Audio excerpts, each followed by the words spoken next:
توسل بالحبابة والبتول المستطابة والنبي ثم الصحابة فعسى دعوة مجابة نتوسل بالحبابة والبتول المستطابة والنبي ثم الصحابة فعسى دعوة مجابة.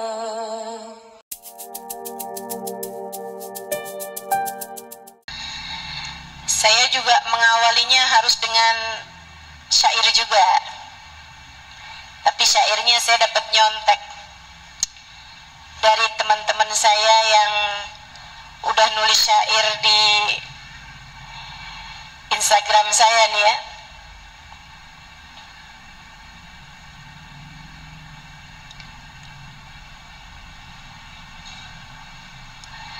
Ke pasar membeli baki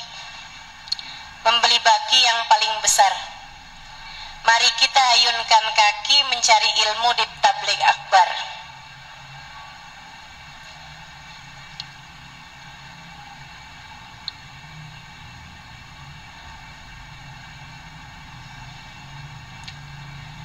Mana lagi nih ya?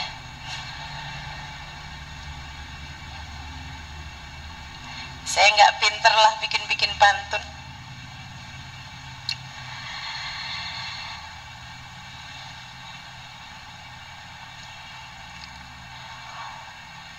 Buah bengkuang, buah kedondong. Cakep gitu ya. Itu nama-nama buah buat dirujak. Udahlah, kita nggak pinter-pinter berpantun-pantun. Kita akan bahas saja kajiannya, berdamai dengan takdir. Saudara sekalian yang saya muliakan, mengapa kita perlu berdamai dengan takdir? Satu, ini langsung aja nih ya, to the point. Saya memang orangnya tidak pandai berbahasa basi. Jadi kita to the point aja. Kenapa kita perlu berdamai dengan takdir? Satu, karena kamu berdamai, kamu tidak berdamai, takdirnya pasti terjadi. Masya Allahu kan, wa ma lam yasha lam yakun. Apapun yang dikehendaki Allah terjadi pasti terjadi. Apapun yang tidak ditakdir Allah untuk terjadi pasti tidak akan terjadi.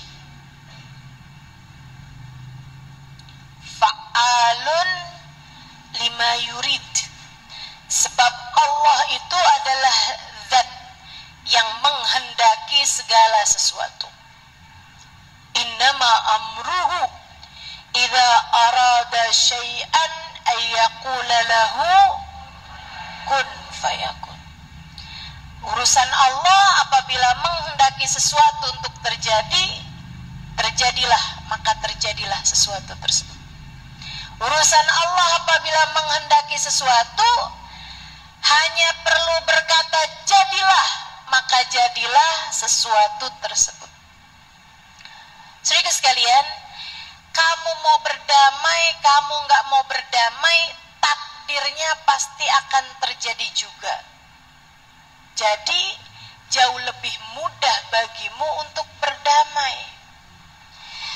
Kamu ikhlas, kamu nggak ikhlas, takdirnya Allah pasti terjadi juga. Kamu rela, kamu nggak rela, yang ditakdirkan Allah terjadi pasti akan terjadi juga. Sayyidina Ali setiap kali menjenguk orang sakit, Sayyidina Ali mengatakan, kata beliau, kamu sekarang sakit, sudah ditetapkan kapan sembuhnya. Jika kamu menjalani masa sakitmu ini dengan penuh keikhlasan, dengan penuh kedamaian, dengan penuh penerimaan, dari sakit ini dalam keadaan berpahala, dan Allah telah menggantikan dosa-dosamu dengan kebaikan.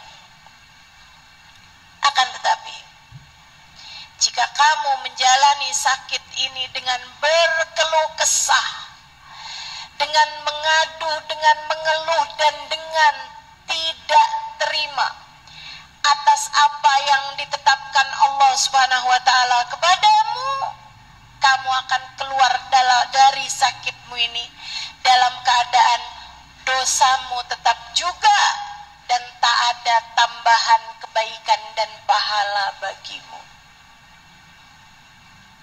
Pilih aja, enakan mana?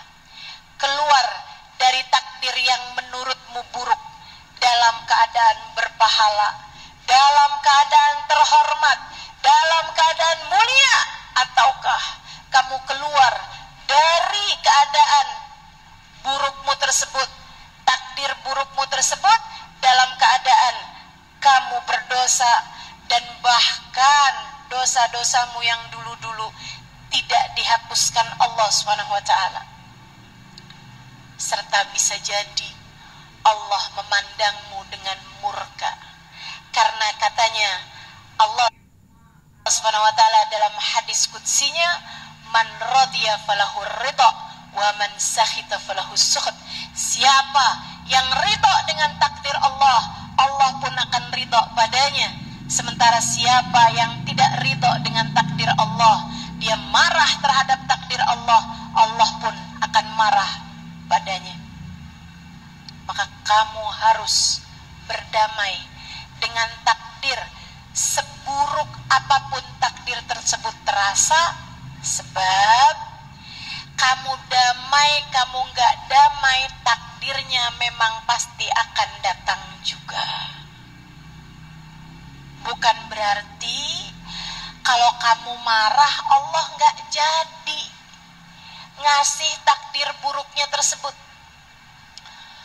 Kalau kamu ditakdir sakit, bukan berarti kalau kamu marah-marah, kamu gak terima, kamu tidak berdamai, Allah gak jadi ngasih kamu sakit atau segera memberikan kepadamu kesembuhan. Justru sebaliknya, siapa yang ridho Allah pun ridho, siapa yang marah-marah Allah pun murka padanya.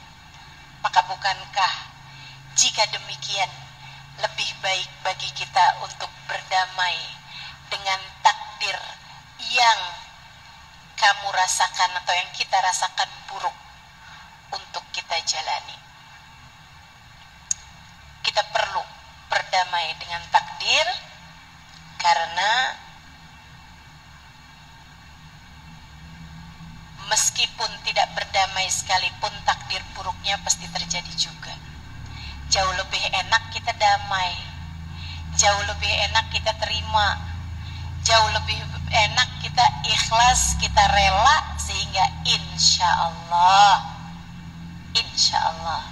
ada banyak kebaikan, ada banyak pahala yang akan Allah Subhanahu wa taala berikan ketika kita berdamai dengan takdir-takdir kita. Yang kedua, kenapa kita perlu berdamai dengan takdir? Karena kita punya hidup harus kita jalani. Karena kita punya hidup harus kita jalani. Terus kamu kalau nggak damai dengan takdir, kamu mau apa? Bunuh diri? Teman-teman sekalian yang saya muliakan, bukankah hidup kita ini harus kita jalani? Maka kamu perlu berdamai dengan takdirmu, biar kamu dapat menjalaninya dengan cara yang baik. Kalau kamu tidak berdamai dengan takdir-takdirmu, kamu tidak berdamai dengan keputusan-keputusan Allah dalam hidupmu, kamu akan kesulitan menjalani kehidupan yang telah Allah Subhanahu wa taala berikan bagi dirimu. Kamu tidak mau berdamai dengan wajahmu misalnya. Kenapa ya? Ini hidung kok kayak kutil. Allah. Inilah takdir saya.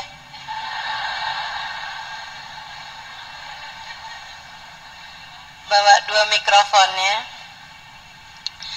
Teman-teman sekalian yang saya muliakan,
emang kalau takdir tuh nggak bisa nolak.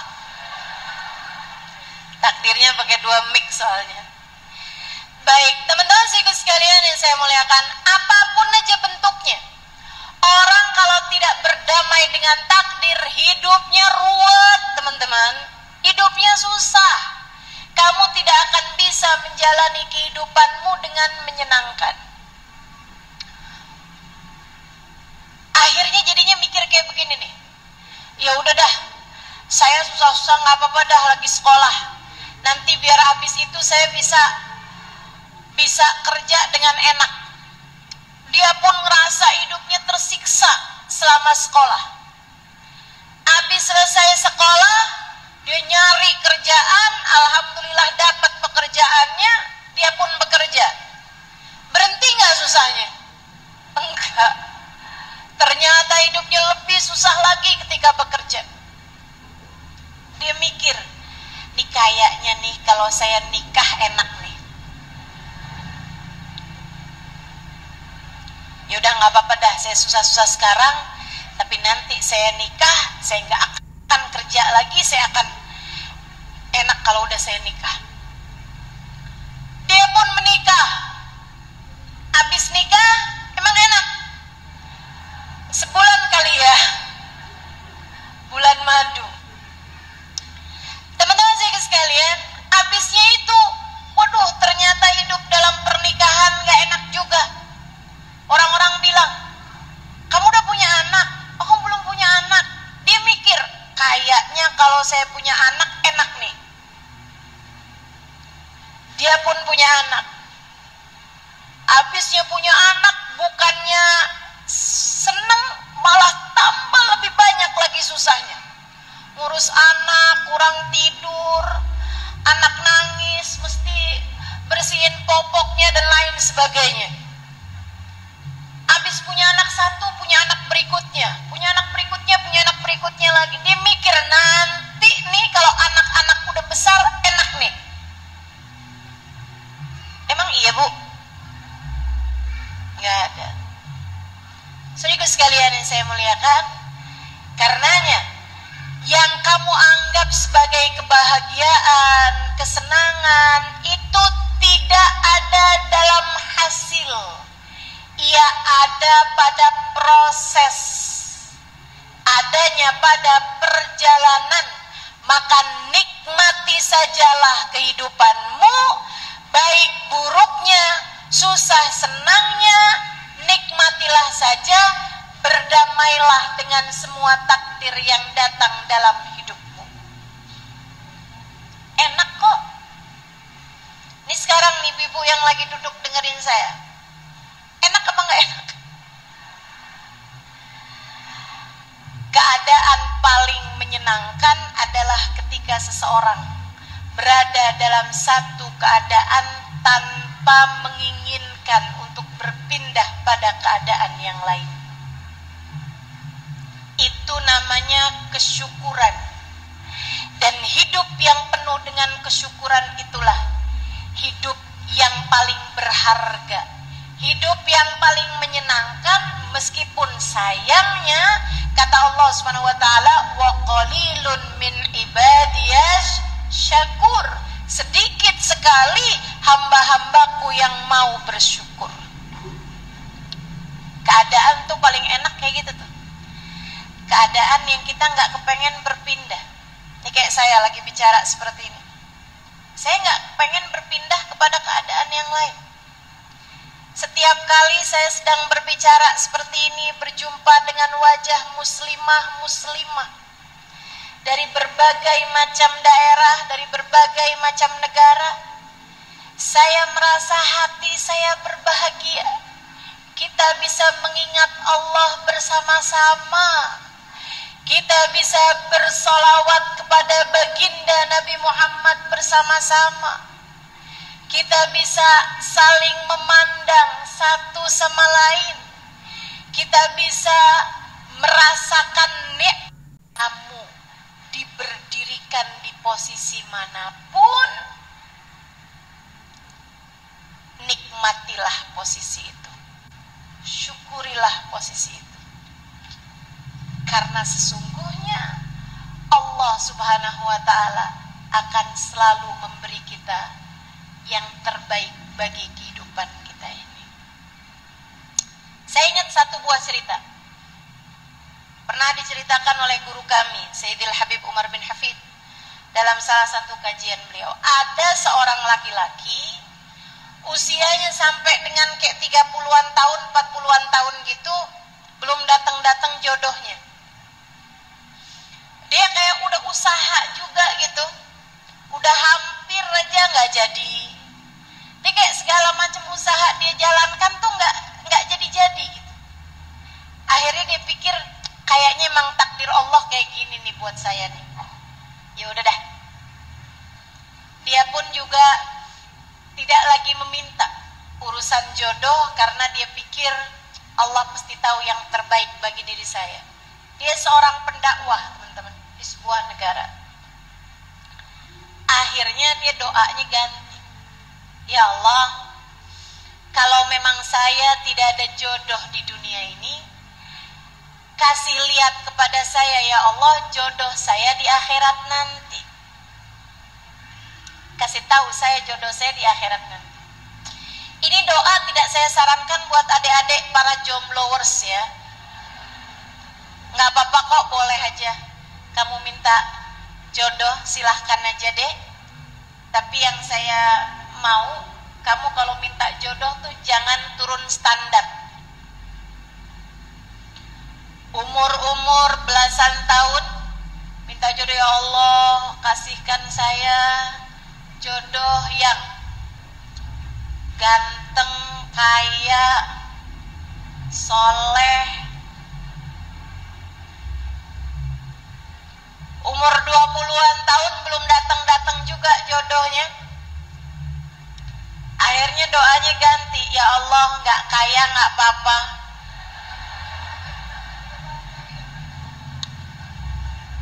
ya Allah nggak ganteng nggak apa-apa. Umur jelang-jelang 30-an tahun jodoh belum datang-datang juga, ya Allah nggak soleh nggak apa-apa, yang penting laki-laki ya Allah. jangan gitu. Atau misalnya kamu menurunkan standar gitu. Nih kayaknya nih saya doa urusan jodoh nggak ijabah nih. Ya udah dah kalau gitu dah. Saya turunkan standar saya dengan cara saya pacaran dulu ah. Biar nanti kalau saya pacaran cowok saya nggak bisa kemana-mana, jadi akhirnya dia terus bersama dengan saya.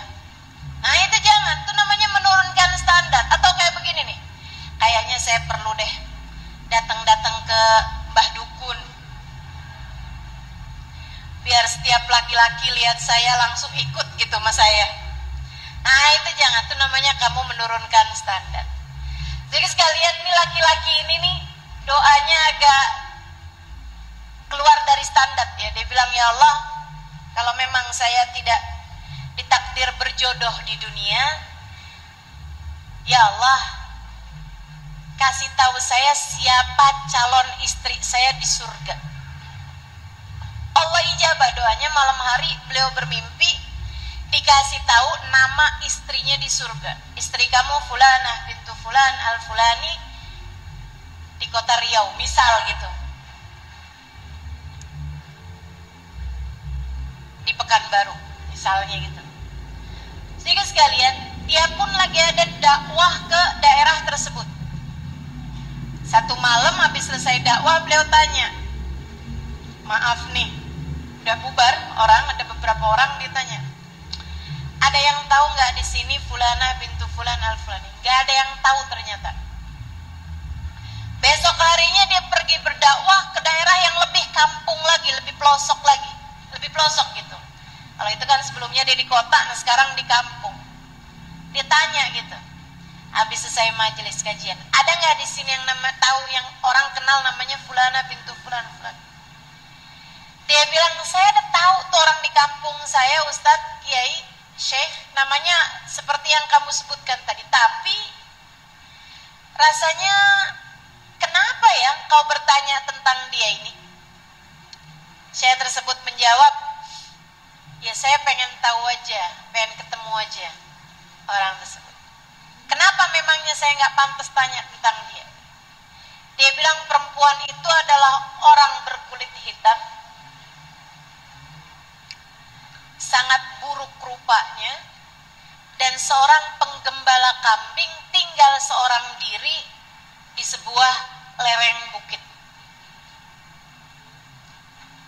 Boleh kasih tahu saya alamatnya? Kasih tahu alamatnya, besokannya dipergiin lereng bukit tersebut. Perjumpaan dengan calon istri di surga. Ini adek-adek jomblo langsung senyum-senyum nih. Kamu ngebayangin perjumpaan atau kamu ngebayangin jadi penggembala kambing? Dia pun jalan menuju ke lereng bukit tersebut. Sampai di sana, dia terheran-heran menyaksikan sebuah pemandangan ajaib. Dia lihat ada serigala sama kambing peluk-pelukan, sayang-sayangan. Padahal biasanya kambing akan lari setiap kali ketemu serigala, dan serigala akan menerkam kambing. Ini depan rumahnya ada kambing sama serigala sayang-sayangan. Saya nggak tahu tuh pecariin kutu atau apa gitu, yang pasti lagi inilah, lagi sayang-sayangan di luar rumah. Teman-teman saya sekalian, ketika memandang pemandangan tersebut, dia tahu apa yang terjadi. Apa itu?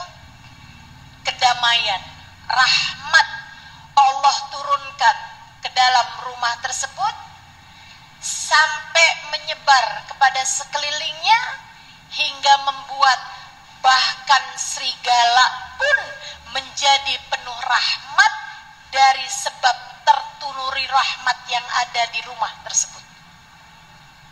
Bu, yang penting dalam hidupmu, kalau hatimu damai, kamu akan dapat menebarkan kedamaian kepada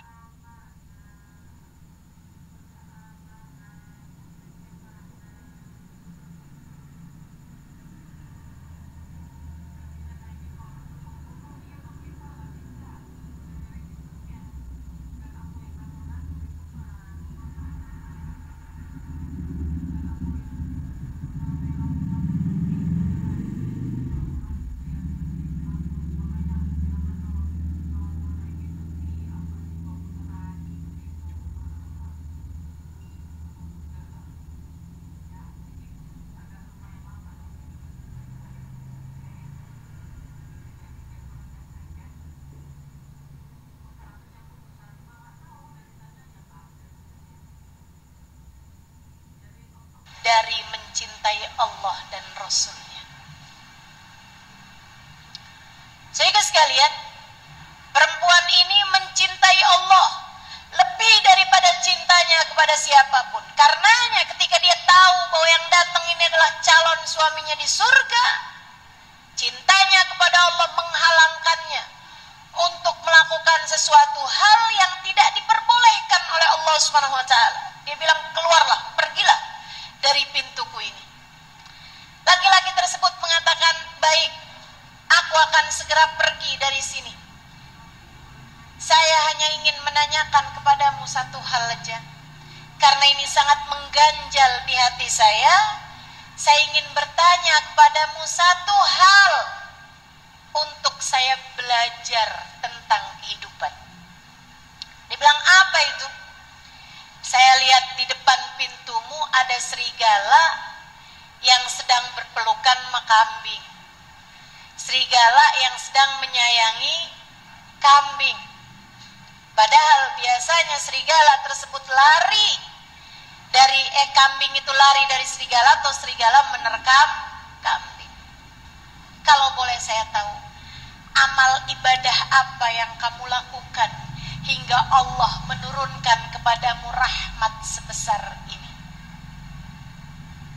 Saudara sekalian, sepanjang hidup bagindamu Nabi besar Muhammad sallallahu alaihi wasallam, Allah tidak pernah menurunkan bala dan musibah kepada seluruh umat di atas muka bumi ini. Sepanjang hidupnya Nabi itu nggak pernah gempa.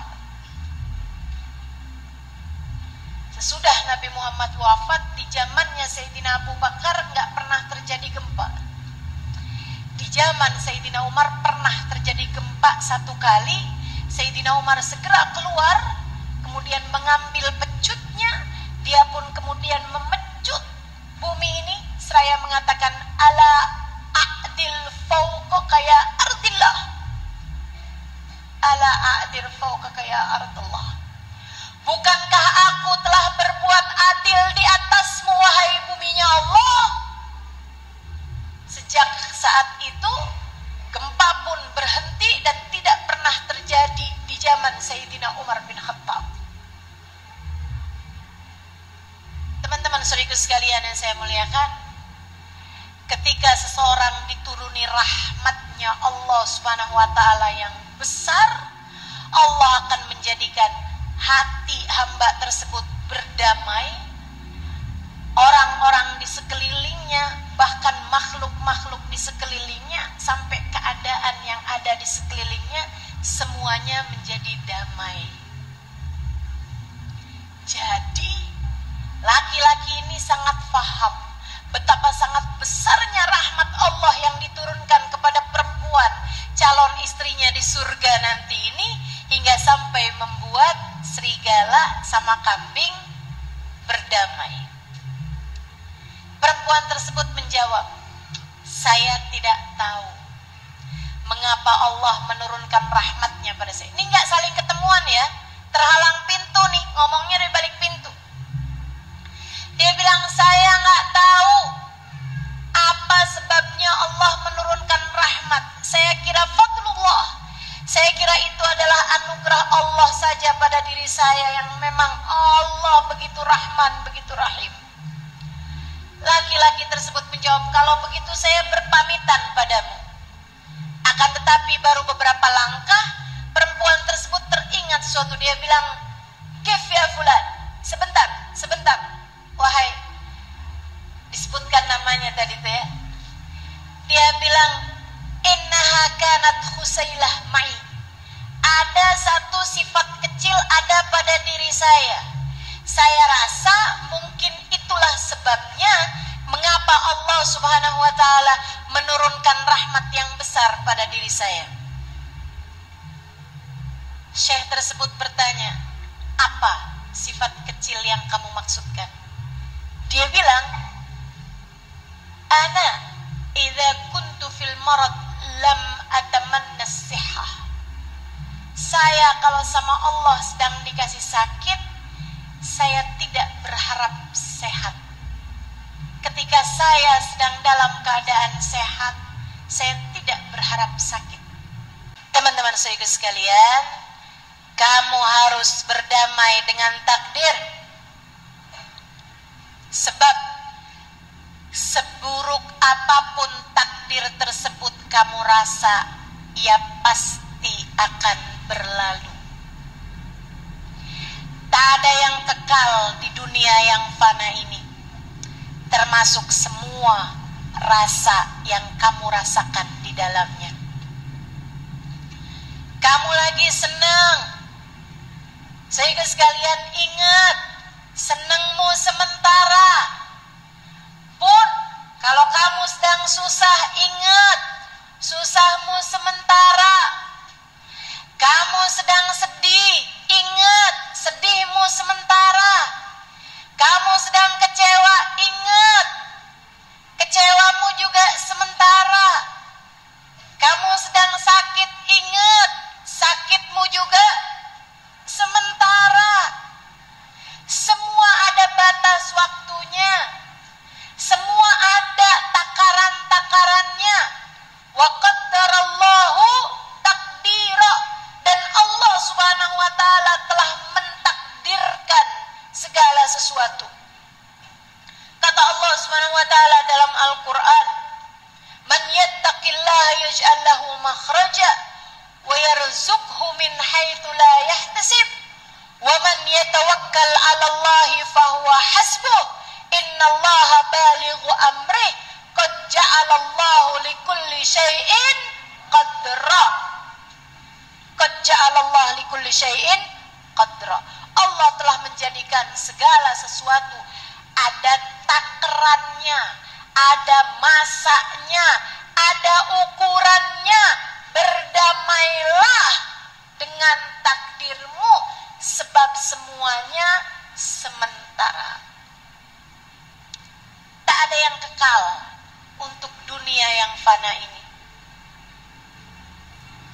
termasuk sedihmu, termasuk lukamu, termasuk sakitmu, termasuk dukamu. Maka berdamailah dengan hal itu. Gak apa-apa, tenang aja, tenang aja. Lagi dikasih sakit, tenang aja, gak usah takut, gak usah takut. Tenang, ada waktunya kok. Lagi dikasih sulit, tenang, ada waktunya kok. Sedang berduka karena kehilangan orang yang kamu cinta, tenang, duka itu juga ada waktunya, ada waktunya. Gak apa-apa, biarkan mengalir sewajarnya, semuanya ada waktunya. Sebagaimana teman-teman saudara sekalian, kamu kalau lagi dipuja, jangan terlampau senengnya kayak apa gitu, biasa-biasa aja. Semuanya ada waktunya.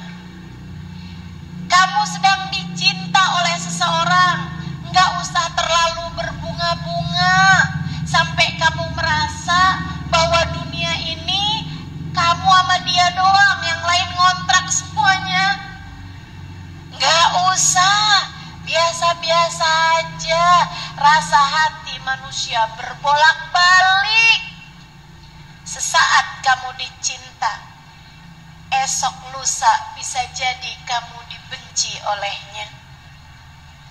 Dunia tak ada yang kekal, tak ada yang abadi.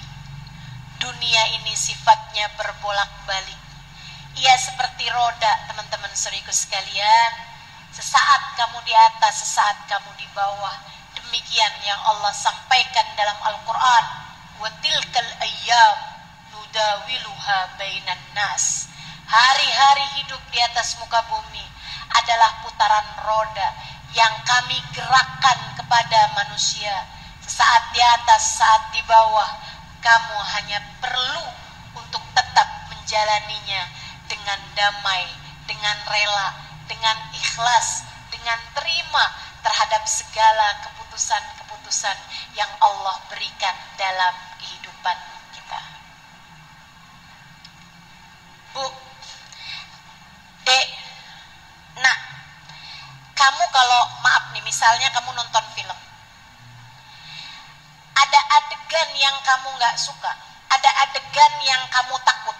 Misalnya kamu lagi nonton film horor, ada adegan yang kamu takut, apakah kamu memutuskan untuk keluar dari nonton film tersebut? Enggak. Enggak, kamu akan tetap nonton. Kenapa gitu? Karena kamu tahu, ini adegannya bentar lagi juga habis. Bahkan filmnya, setakut apapun kamu, bentar lagi juga habis. Kita tahu sesuatu itu sebentar, karenanya kamu akan tetap bertahan. Demikian pula sama hidup, Dek. Hidup ini rasanya tuh semuanya ada sisanya gitu. Rasanya tuh semuanya ada waktunya, ada kadaluarsanya, bentar juga lewat. Bukankah dalam hidupmu kalau kamu ingat-ingat, kamu pernah menjalani masa-masa berat yang bahkan mungkin membuatmu hampir kayak, ya ampun berat banget sih, saya nggak kuat nih kayaknya gitu. Tapi sampai dengan sekarang kamu masih hidup, bukan? Kamu masih bertahan, bukan? Kamu masih sehat, kamu bisa ada di tempat ini, artinya kamu sudah mampu melaluinya. Dan artinya kesedihanmu waktu itu, lukamu waktu itu, hari beratmu waktu itu, semuanya berlalu. Semuanya berlalu. Maka sebagaimana kamu lihat, semua yang berat-berat itu berlalu, dan saat ini kamu bisa melihatnya begitu, maka setiap kali datang yang berat-berat dalam hidupmu, ingat itu, katakan pada dirimu, wahai hati bersabarlah, wahai hati berdamailah, ini semuanya akan berlalu. Tenanglah wahai hati, sabarlah wahai diri, ini semua pasti akan berlalu. Dan sebagaimana kamu kuat menjalaninya di masa lalu, kamu pun akan kuat menjalaninya di masa sekarang. Itu sebab 3 hal kenapa kamu perlu berdamai dengan semua takdir yang datang dalam kehidupan. Sekarang saya akan bahas gimana caranya biar hati lebih damai dalam segala ketetapan takdir yang Allah berikan dalam kehidupan kita. Saudariku sekalian yang saya muliakan, gimana ya biar kita bisa nih enak semua jalanin takdir, walaupun kelihatannya kayak buruk banget gitu. Pengen tahu? Yuk kita pelajarin bareng-bareng. Yang pertama, kalau kamu kepengen hatimu biar lebih damai sama takdir yang datang dalam kehidupan, kamu perlu ingat hal paling penting.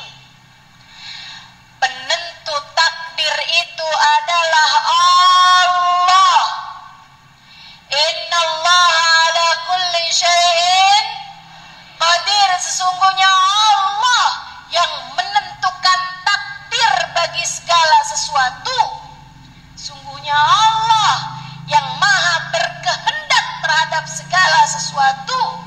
Sungguhnya Allah yang maha kuasa atas segala sesuatu.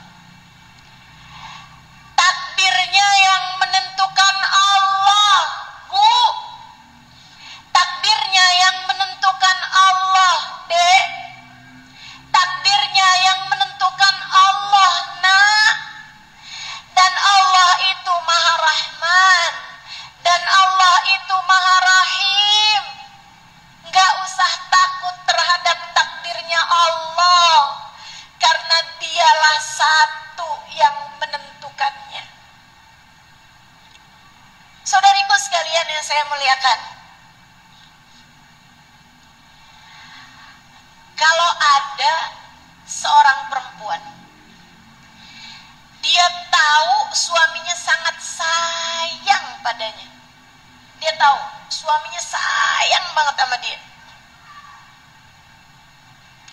Terus satu hari suaminya cubit dia gitu.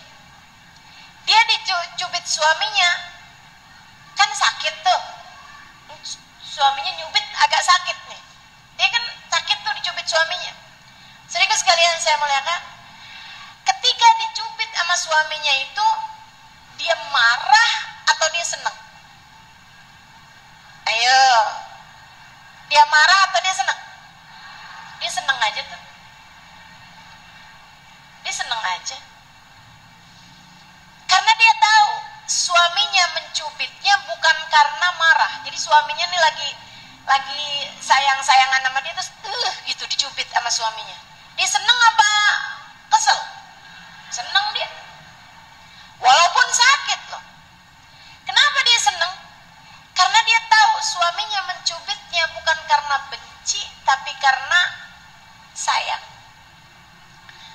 Atau nih kayaknya ditanyain urusan suami, saya nggak tahu nih. Banyak yang agak bingung jawabnya. Sekarang saya tanyain urusan anak. Ibu-ibu kan sayang nih sama anaknya, betul nggak? Bu, anakmu cubit kamu, anakmu bahkan mungkin menggigitmu, gitu misalnya. Ibu-ibu sekalian yang saya muliakan, apakah karena anakmu mencubitmu atau menggigitmu kamu benci kepada anakmu? Kejam sekali anak saya ini, begitu?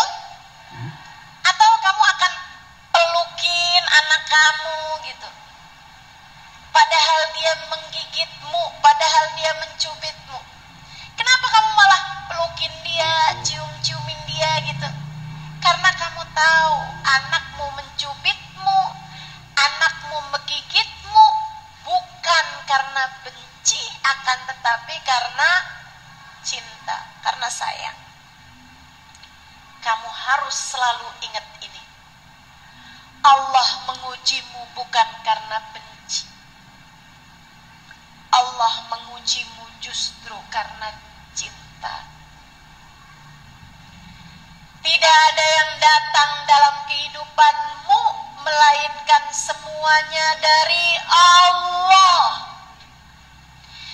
Sehatmu dari Allah, sakitmu dari Allah, kamu dipuja dari Allah, kamu dibenci oleh manusia dari Allah,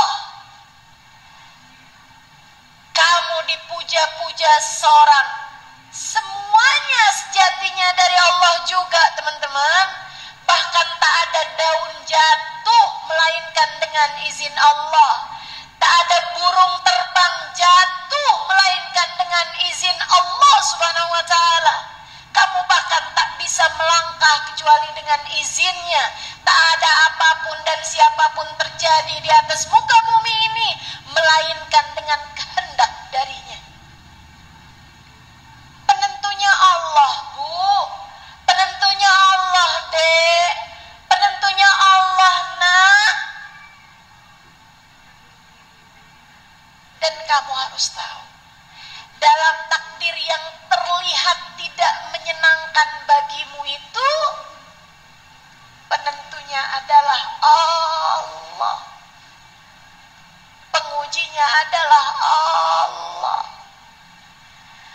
Maka saat kamu merasa berduka karena kehilangan orang yang kamu cinta, tengadahkan tanganmu dan berbisiklah padanya, Ya Allah, Ya Allah, Ya Allah. Aku tahu yang aku cintai telah kau ambil di sisimu. Ya Allah, aku tahu yang aku cintai telah kau ambil kembali di sisimu. Ya Allah, aku terima dengan apapun yang menjadi takdirmu. Sebab ku tahu semuanya adalah milikmu. Aku hanya meminta kepadamu satu. Ya Allah, meski sesiapapun meninggalkanku, aku berharap Engkau satu, tak pernah meninggalkan.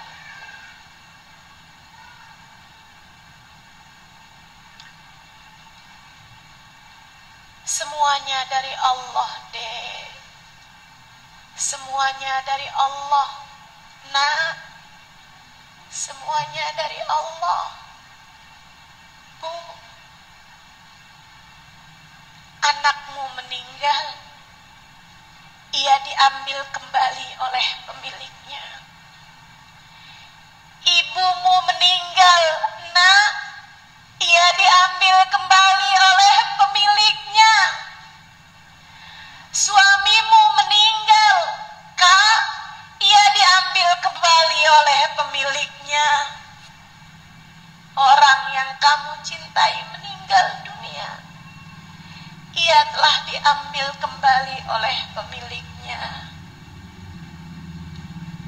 Penentu takdir itu satu, Allah Subhanahu wa ta'ala. Semua dari Allah, semua milik Allah. Ketika kamu dikasih sakit, saudariku sekalian, badanmu punyanya Allah. Kamu tidak bisa mengendalikan dirimu sendiri. Badanmu sendiri di luar kendalimu. Karenanya sakit adalah cara Allah mengingatkanmu bahwa badanmu bukan milikmu, ia adalah miliknya Allah. Saat ada anggota tubuhmu yang sakit, sampaikanlah kepada dirimu, wahai diri, bersabarlah. Wahai diri, terimalah. Ia sedang dikendalikan oleh pemiliknya.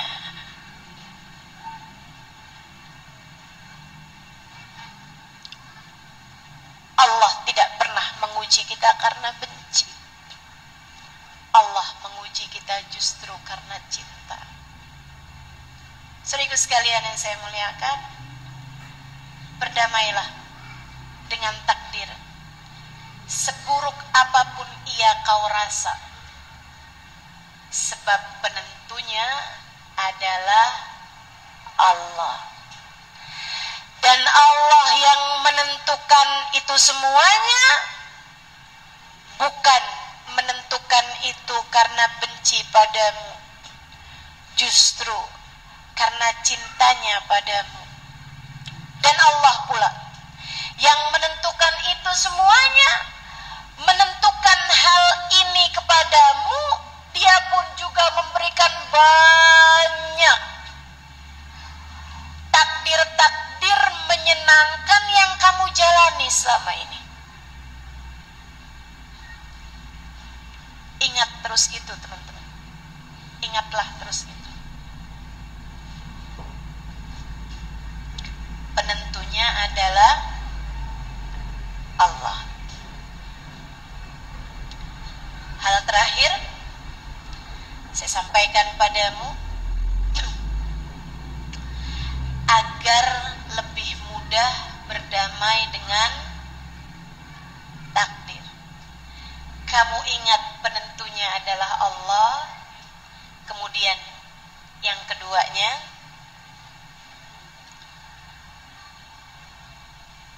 tak ada takdir buruk.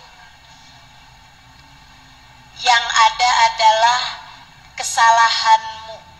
Yang ada adalah buruknya sikapmu buruknya pemikiranmu dalam menjalaninya. Tak ada takdir buruk. Yang ada adalah buruknya prasangkamu kepada takdir tersebut. Al-khair wasyarr minallah. Baik buruk segala sesuatu datangnya dari Allah Subhanahu wa taala. Akan tetapi ketika kamu memahami bahwasanya semuanya dari Allah Subhanahu wa taala dan Allah adalah zat yang maha rahman, zat yang maha rahim, maka kamu akan berkata dalam setiap buruk yang kamu rasa, buruk ada pada rasa teman-teman saya sekalian, bukan ada pada fakta. Pada rasa buruk yang kamu rasakan tersebut, kamu hanya akan mengatakan yang diucapkan baginda Nabi besar Muhammad. Alhamdulillah ala kulli hal.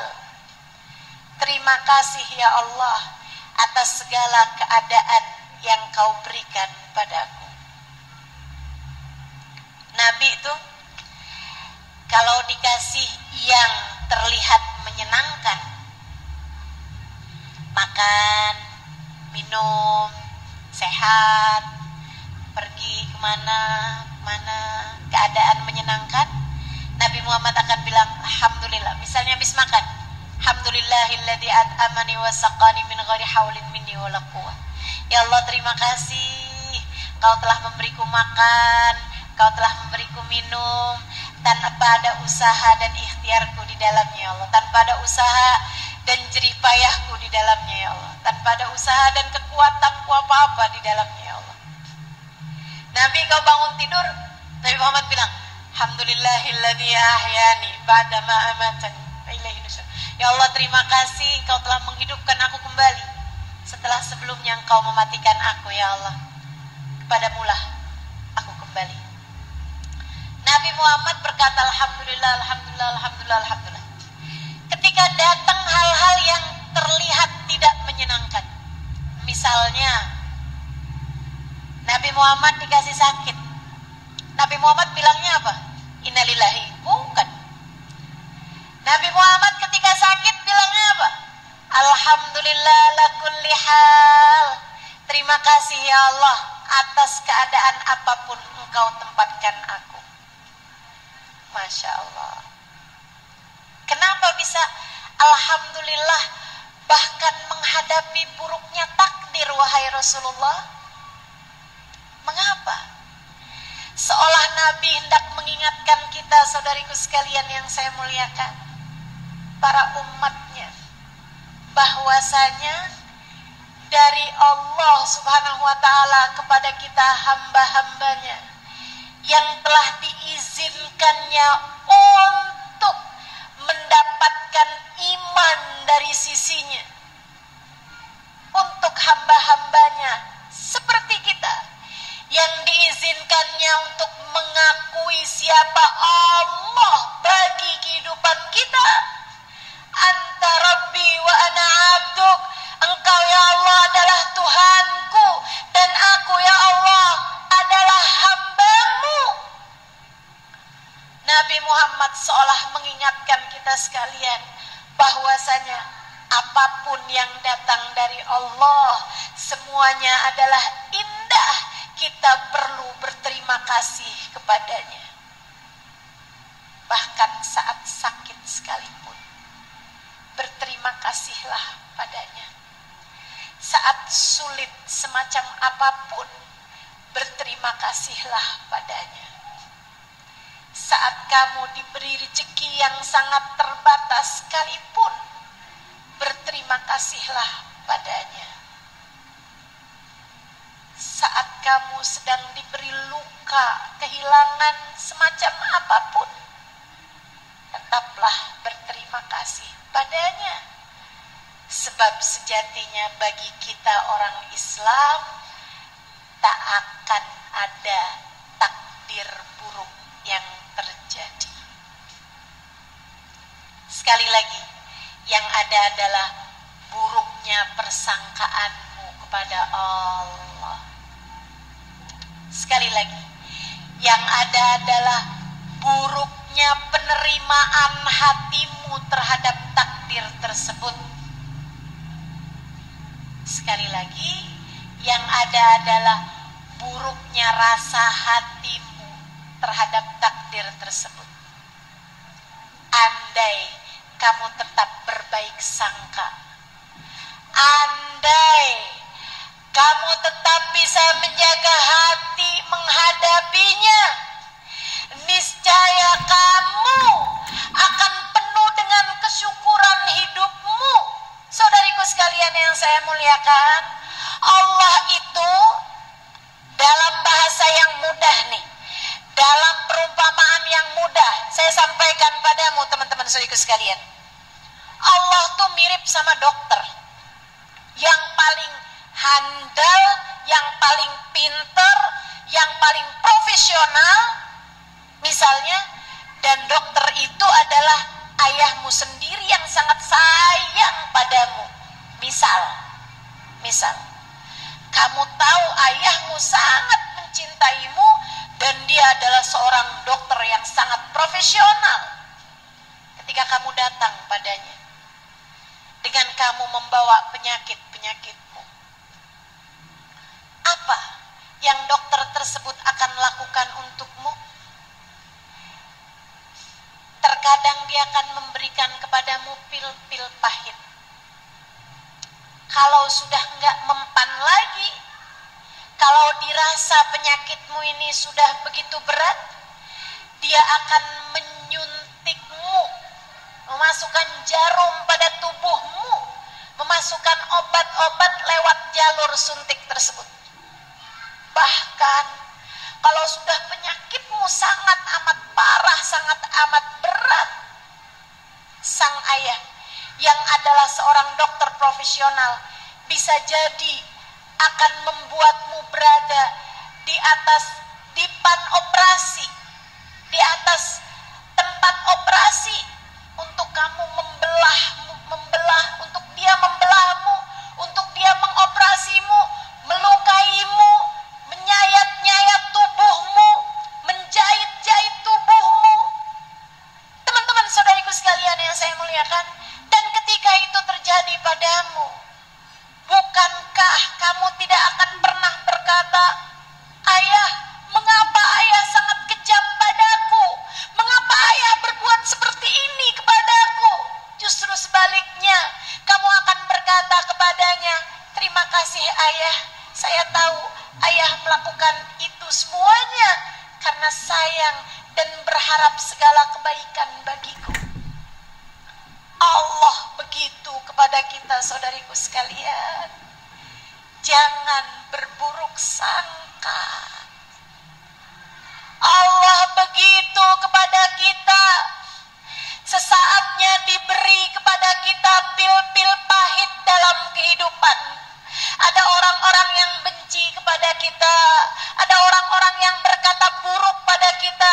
Itu adalah pil-pil pahit untuk mengingatkanmu agar kamu tidak terlampau sombong hidup di atas muka bumi ini. Kalau kamu hanya mau dipuja, kalau kamu hanya mau semua orang cinta padamu, dari mana kamu mengerti tentang hakikat dirimu dan penghambaanmu kepada Allah Subhanahu wa ta'ala? Kita perlu untuk dihina, mengingatkan kita kepada nilai kita yang sebenarnya. Kita adalah seorang manusia yang hina, kecuali jika kita berhasil menjadi seorang hamba yang menghambakan diri kita seutuhnya kepada Allah. Saat itulah Allah akan memuliakan kita. Teman-teman saudariku sekalian yang saya muliakan, terkadang Allah menyuntikkan kepadamu suntikan-suntikan yang menyakitkan, kejutan-kejutan yang menggalaukan hati,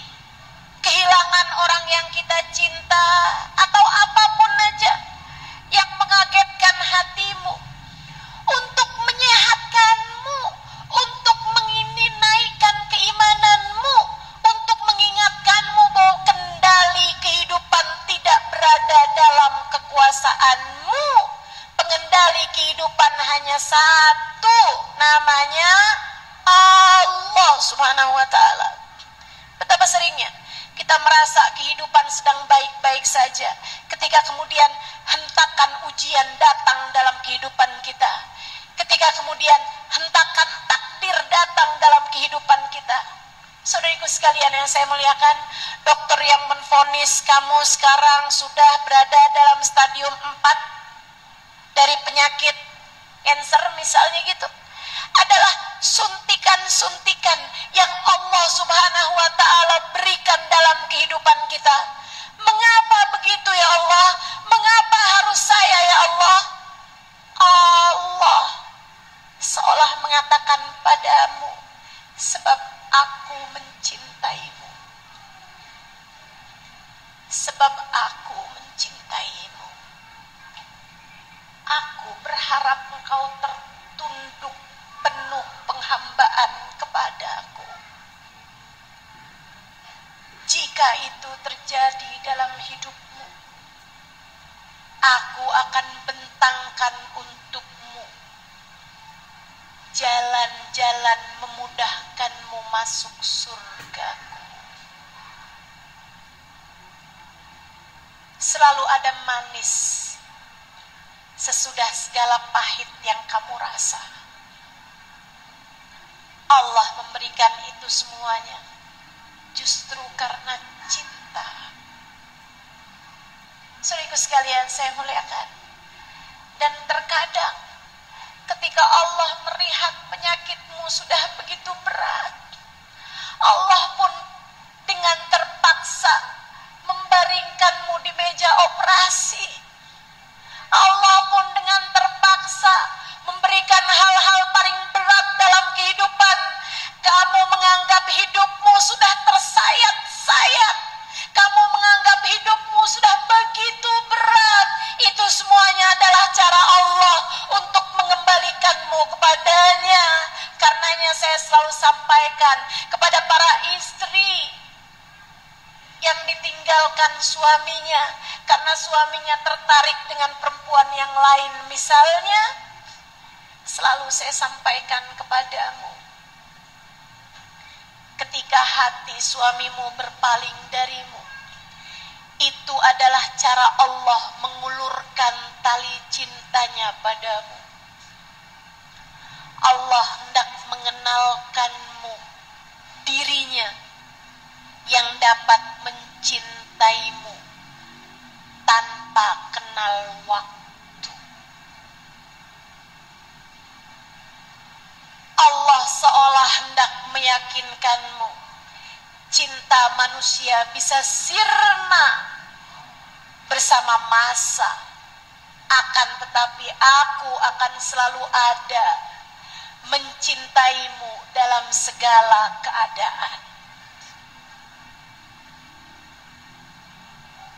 Saudariku sekalian yang saya muliakan, pahamilah, tak akan ada pernah takdir buruk dalam hidupmu.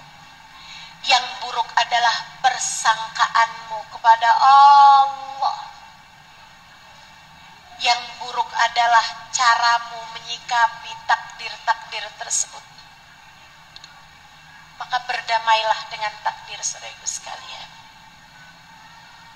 Andai kamu tahu apa yang Allah siapkan untukmu sesudah takdir-takdir buruk tersebut kamu rasa, andai kamu tahu, niscaya akan meleleh hatimu dengan cinta dan rindu kepadanya. Mari belajar untuk bisa menjadi hamba Allah yang salehah. Mari belajar untuk menjadi hamba Allah yang mengerti menghamba padanya. Mari belajar untuk mencintai Allah Subhanahu wa ta'ala. Mari, semoga Allah Subhanahu wa ta'ala menjadikan kita hamba-hamba yang mengerti berdamai dengan takdirnya. Wa sallallahu ala sayyidina Muhammadin wa ala alihi wa sahbihi wa sallam. Bifadli subhana rabbika rabbil izzati amma yasifun. Wassalamun alal mursalin. Walhamdulillahi rabbil alamin. Semoga dapat mengamalkan ilmu ini ila hadratin Nabi Muhammad sallallahu alaihi wasallam. Al-Fatihah.